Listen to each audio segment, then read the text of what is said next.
2005 NFL Draft, the Carolina Panthers selected Penn State quarterback Kerry Collins as their first ever draft pick. Who was selected the #1 overall pick that year? You see the names? I know who it was. I bet Roman knows who. Well, there it is. John Carter.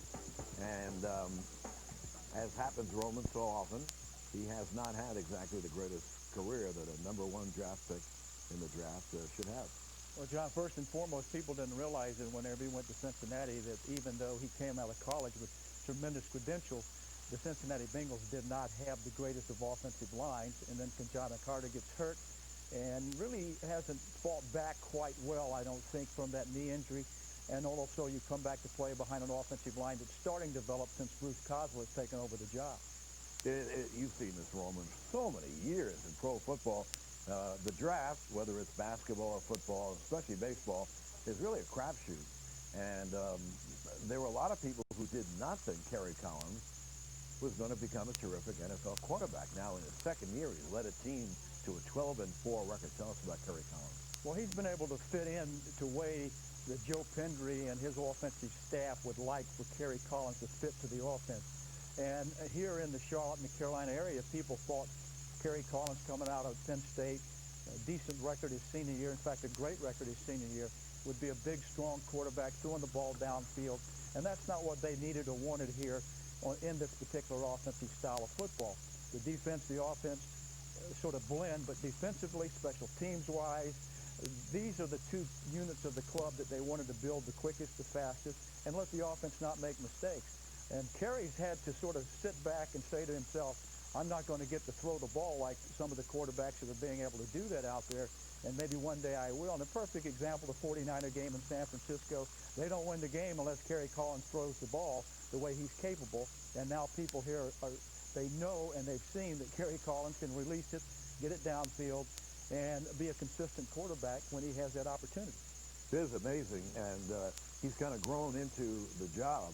And what's odd that they didn't let him throw the ball that much is in his last year at Penn State. I never saw a college team score that often, that quickly, but this has worked in Carolina, bringing Collins along carefully.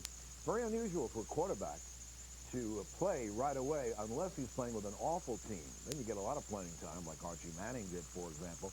Very unusual for Collins to play this much and play for a good team. Well, that's exactly right, and two, people don't understand as well how good he's been under the circumstances, especially offensively, because generally it takes 3 to 5 years before you have a substantial offensive line in front of you.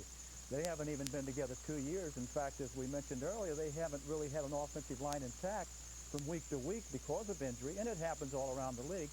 But even with that, Kerry Collins has become a 56% passer. Last year, 49% passer. He's cut down on his interceptions. 19 last season, only 9 this year. So you can see where he's been able to control what he needs to do. Overland Power Station wagon drove across country.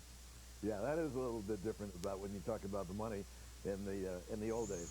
We talked about offense. Yeah, it could have bought a lot of gas. It certainly could have. Could have bought your own gas station.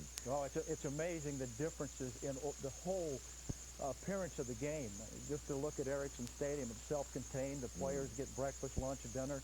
They don't really have to go more than a quarter of a mile to go to 3 practice fields. The facilities, as far as this locker room, you're talking 7,500 square feet, 45 yards long. The weight room is second to none in the league. And I would imagine it'll be #1 until Baltimore builds its stadium. Absolutely. You know, in baseball, the new parks that have been built, Jacobs Field or Camden Yards or Coors Field, even in the visiting clubhouses, they could break it up into condos. It's just amazing what are in these stadiums, and that's obviously the reason why they draw so well. Well, Carolina, though, was built on defense. That's what's brought them to where they are, which is a terrific position. Why has their defense been so successful? I know it's a veteran defense. I know they picked the right players. Players have been in the league for a while, but why has it worked? Well, the scheme that Dom Capers has brought to the team, the addition of Vic Fangio as the defensive coordinator, because Vic knows the defense. He coaches it. He calls the defensive signals. He's the guy that